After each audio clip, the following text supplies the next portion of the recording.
In this video, I am going to tell Bhagavad Gita sloka number 18.54.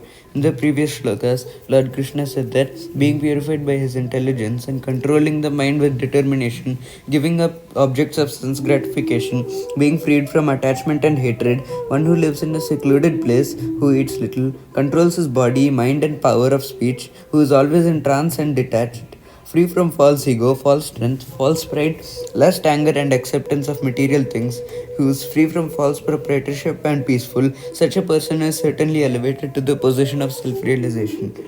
Let us begin with this shloka.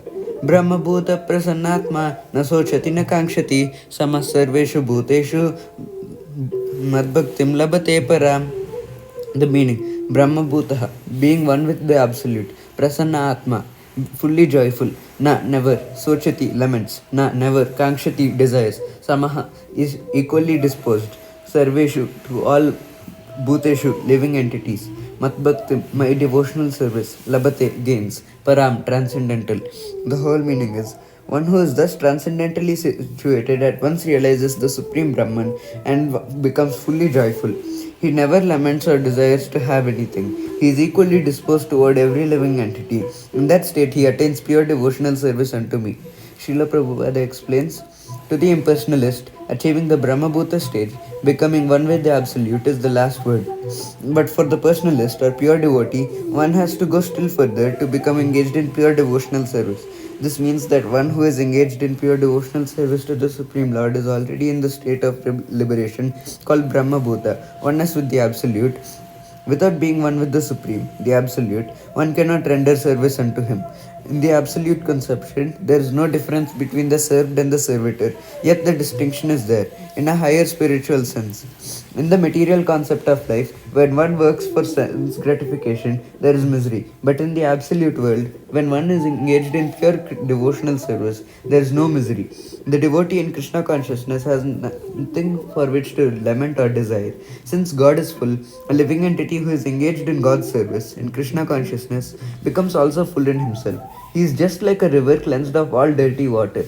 Because a pure devotee has no thought other than Krishna, he is naturally always joyful. He does not lament for any material loss or aspire for gain because he is full in the service of the Lord. He has no desire for material enjoyment because he knows that every living entity is a fragmental part and parcel of the Supreme Lord and therefore eternally a servant. He does not see in the material world someone as higher and someone as lower. Higher and lower positions are ephemeral, and a devotee has nothing to do with ephemeral appearances or disappearances. For him, stone and gold are of equal value. This is the Brahmabhuta stage, and this stage is attained very easily by the pure devotee. In that stage of existence, the idea of becoming one with the Supreme Brahman and annihilating one's individuality becomes hellish. The idea of attaining the heavenly kingdom becomes phantasmagoria, and the senses are like serpents whose poison teeth are broken. As there is no fear of a serpent with broken teeth, there is no fear from the senses when they are automatically controlled. The world is miserable for the materially infected person, but for a devotee, the entire world is as good as Vaikuntha, the spiritual sky.